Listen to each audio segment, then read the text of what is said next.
और राजपुर में पानी की टंकी के नीचे एक युवक का शव मिलने से हड़कंप मच गया। युवक की हत्या पत्थर से कुचलकर की गई है। हालांकि मृतक युवक की अभी तक शिनाख्त नहीं हो पाई है। ग्रामीणों की सूचना पाकर मौके पर पहुंची पुलिस मृतक युवक की शिनाख्त कर रही है। हालांकि पुलिस को अब तक शिनाख्त में कामयाबी हाथ नहीं लगी है। फिलहाल वहां पर शव मिलने से इलाके में हड़कंप मच गया है।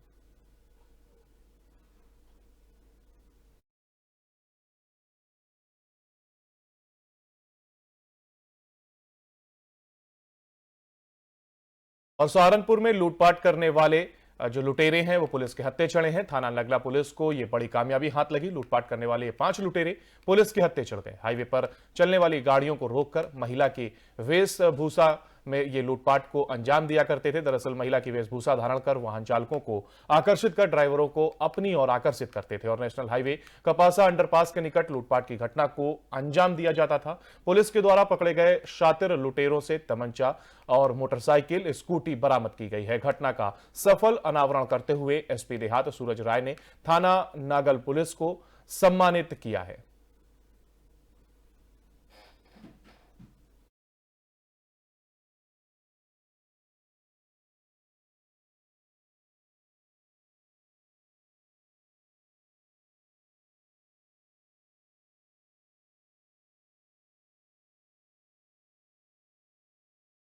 सर्द मौसम में चोरों ने धमाचौकड़ी मचाई है। सराफा कारोबारियों की दुकान में सेंधमारी की गई। चोरों ने लाखों रुपए का माल पार कर दिया और चोरी की सूचना पाकर मौके पर पहुंची पुलिस चोरों को पकड़ने के लिए जांच पड़ताल कर रही है। जालौन में ये सर्दी के मौसम में चोरों ने शहर के सराफा कारोबारियों की दुकानों में सेंधमारी की है। चोरों ने लाखों रुपए के माल पार कर दिए। चोरी की सूचना पाकर मौके पर पहुंची पुलिस ने जांच शुरू कर दी है और जांच चालू की गई है। और सर्द मौसम में ये चोरों ने दुकान को निशाना बनाया है। चोरों को पकड़ने के लिए फिलहाल पुलिस जांच पड़ताल कर रही है और सराफा कारोबारी की दुकान पर जब ये लूटपाट की गई है और लॉकर को तोड़कर वहां पर कैश भी पार किया गया चोरों के द्वारा। साथ ही साथ यानी जेवर और कैश दोनों पर ही चोरों ने अपना हाथ साफ किया है। इसके बाद से जब दुकानदार ने पुलिस को सूचना दी, पुलिस मौके पर पहुंची और जांच पड़ताल में जुट गई है।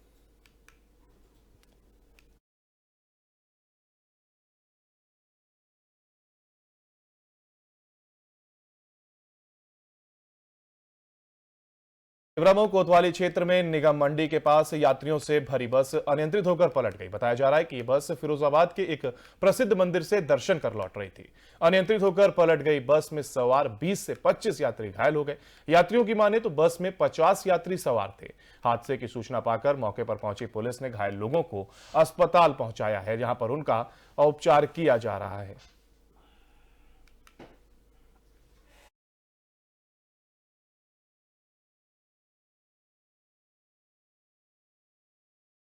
नोएडा में मारपीट का यह मामला सामने आ रहा है। नोएडा के नगला चरणदास गांव में 2 पक्षों में जमकर मारपीट हुई है। यह विवाद ससुराल और मायके वालों के बीच हुआ, जिसमें जमकर लात घूंसे चले हैं। यह घटना सीसीटीवी में कैद हो गई और देखते ही देखते सोशल मीडिया पर वीडियो तेजी से वायरल हो गया। मौके पर मौजूद लोगों ने पुलिस से शिकायत की है, जिसके बाद दोनों पक्षों के खिलाफ पुलिस ने कार्रवाई की है। वीडियो सोशल मीडिया पर वायरल हो गया है। देखिए, 2 पक्षों में जहां पर जमकर ये लात घूंसे चले हैं और सीसीटीवी फुटेज भी अब सामने आया है। पुलिस वीडियो के आधार पर जांच पड़ताल कर रही है और इसके बाद पुलिस के द्वारा कार्रवाई की जाएगी।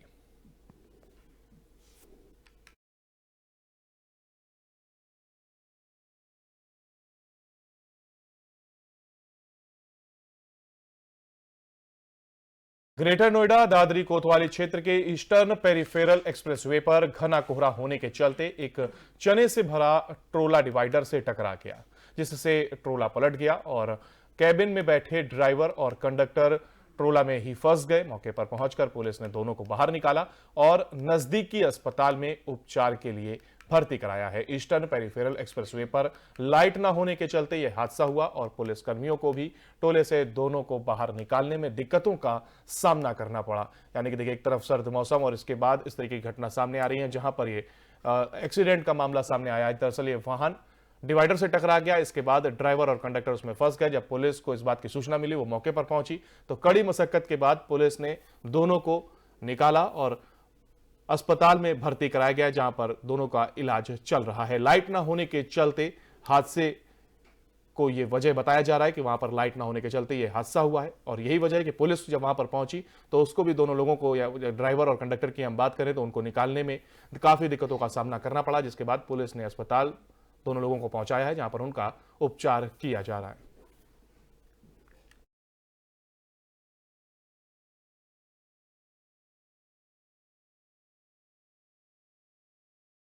भारतीय जनता पार्टी के नेता अशोक कुमार सिंह ने नोएडा में प्रेस कॉन्फ्रेंस कर अयोध्या जिले के अधिकारियों पर जमकर निशाना साधा और अपने निजी कार्यों के लिए सफाई कर्मियों को रखने का आरोप लगाया। उन्होंने जिलाधिकारी और सीडीओ पर अपने निजी कार्य में सफाई कर्मियों को रखने का आरोप लगाया है। अशोक कुमार सिंह ने कहा कि हमने इसकी शिकायत कमिश्नर से की, लेकिन किसी भी तरह का जवाब नहीं मिला।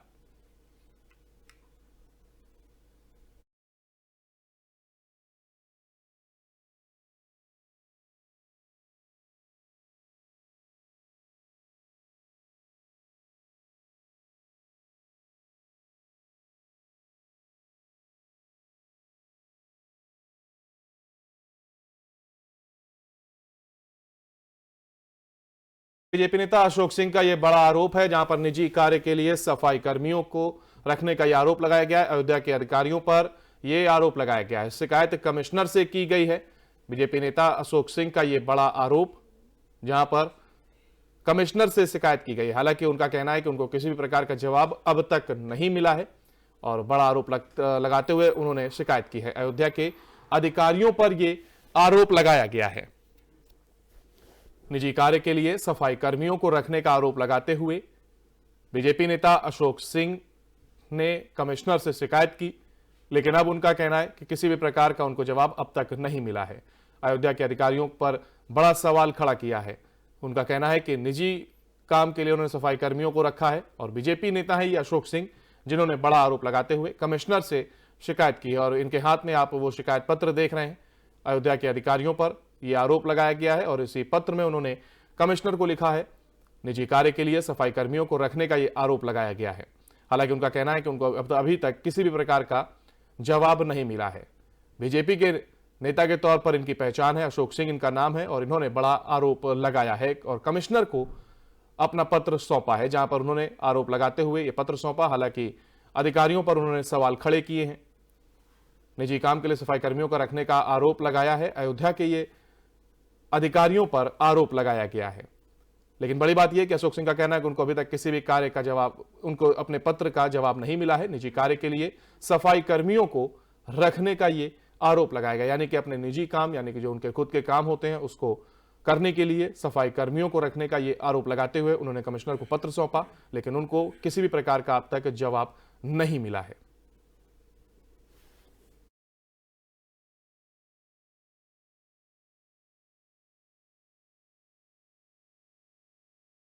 गौतम बुद्ध नगर पुलिस को लगातार सार्वजनिक जगहों पर शराब पीकर माहौल खराब करने वालों के खिलाफ शिकायत मिल रही थी, जिसके बाद पुलिस ने देर रात अभियान चला के 115 लोगों पर कार्रवाई की।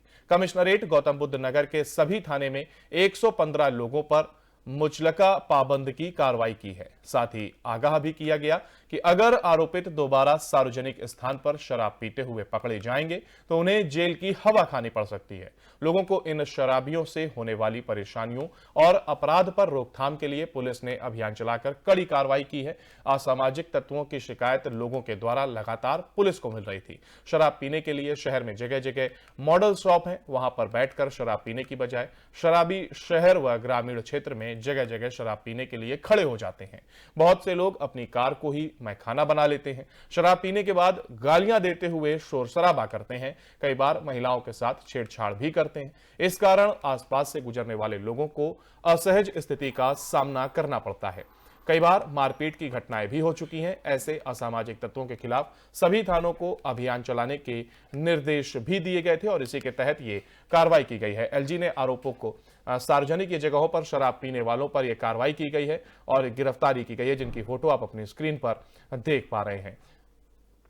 सार्वजनिक जगहों पर शराब पीने पर यह कार्रवाई हुई। पुलिस ने 115 लोगों पर यह कार्रवाई की है और साथ ही आगे भी निर्देश दिए गए कि इस तरीके की कार्रवाई को अमल में लाया जाता रहेगा और 115 लोगों पर यह कार्रवाई की गई है। सार्वजनिक जगहों पर जो लोग आमतौर पर खड़े होकर शराब पीने लगते हैं, अपनी कार को ही मैखाना मानकर उसमें शराब पीते हैं, इसके बाद गाली गलौज की जाती है, जिससे जो वहां से लोग गुजर रहे थे उनको असहज स्थिति का सामना करना पड़ता है। इसी वजह से पुलिस की ओर से कार्रवाई की गई और 115 लोगों पर यह कार्रवाई की गई है और कहा गया है कि इसको आगे भी अमल में लाया जाएगा।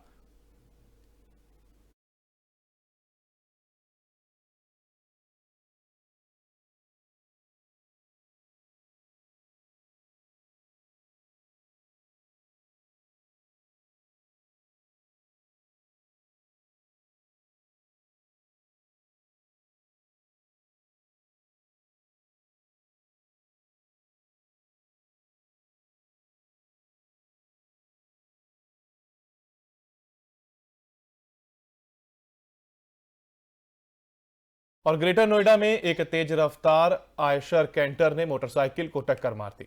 इस दौरान मोटरसाइकिल पर सवार दो छात्र गंभीर रूप से घायल हो गए। दोनों को अस्पताल ले जाया गया, जहां पर एक छात्र की इलाज के दौरान मौत हो गई, जबकि दूसरा छात्र गंभीर रूप से घायल है और उसका उपचार चल रहा है। जानकारी के मुताबिक बीटा 2 थाना क्षेत्र में सेक्टर अल्फा 1 के गेट नंबर 1 के सामने यूटर्न लेते समय बाइक सवार दो छात्रों को पीछे से आ रहे आयशर कैंटर ने टक्कर मार दी है।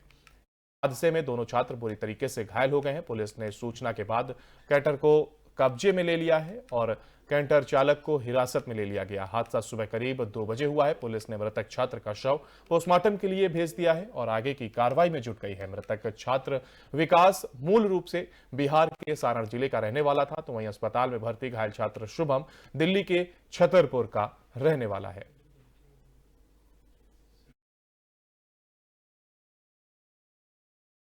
और इसी के साथ यूपी की खबरों में फिलहाल के लिए इतना ही। बाकी की तमाम अपडेट के लिए आप बने रहिए एफएम न्यूज के साथ। नमस्कार।